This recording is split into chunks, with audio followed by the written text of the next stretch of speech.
Alright, today we're going to learn how to paint this abstract painting in a style I call Metal Mayhem.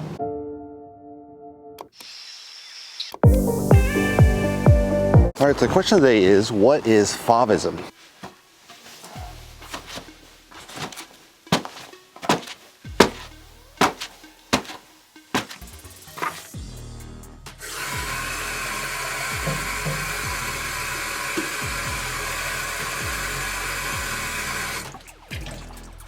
Alright, let's run through the colors.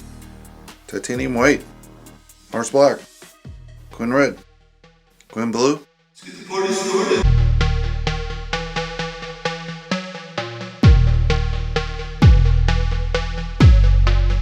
Alright, for this painting we have a lot of red, a little bit of blue, so we're going to have contrast with a really dark purple and a really light purple, and then we'll have that contrast.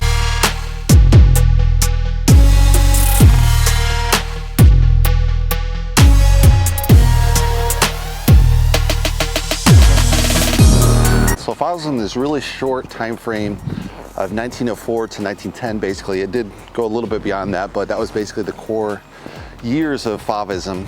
And it really is kind of the tail end of post-impressionism, kind of where you got pointillism, where it develops using dots. And Fauvism was really, it was called Fauvism because it means fauve, which is wild beast. So when people saw it, it was so striking and crazy, the colors. So the idea was to kind of take post-impressionism and really make it really extreme in the color. So if you saw a little bit of yellow, you painted a pure yellow. If you saw a little bit of blue in a tree for shadow, you painted a pure blue.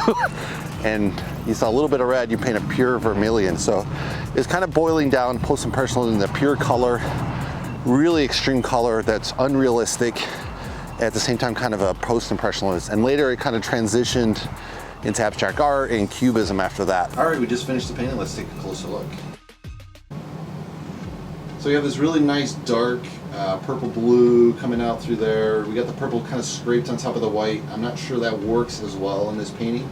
We got the red highlights, red kind of popping through right there, really punchy with that Quinn magenta. And we got the purple scraped on top of the white. This one I kind of don't like as far as the way the white sits. It had a really beautiful white before, really pure white lucence coming through. I did need to add that purple to kind of make it pop versus the white to dark. I think you need a really light to dark contrast in a painting. Personally, I like a lot. It gives a lot more fierce feel, really harsh contrast. I like a lot of the blends. A lot of the blends are going pretty well with this painting. You know, that's due to using that gesso underneath to kind of make the paint really glide, so it gets a really nice blend. I think this painting was the one where I had to kind of do the gloss in between, not at the right time, so it didn't get exactly the spread I wanted per se, but you know, overall it's pretty good, I think. Hopefully you guys like it. Give me a thumbs up. If you want to subscribe, you can subscribe below, and I'll see you in the next painting video. Thanks for watching, guys.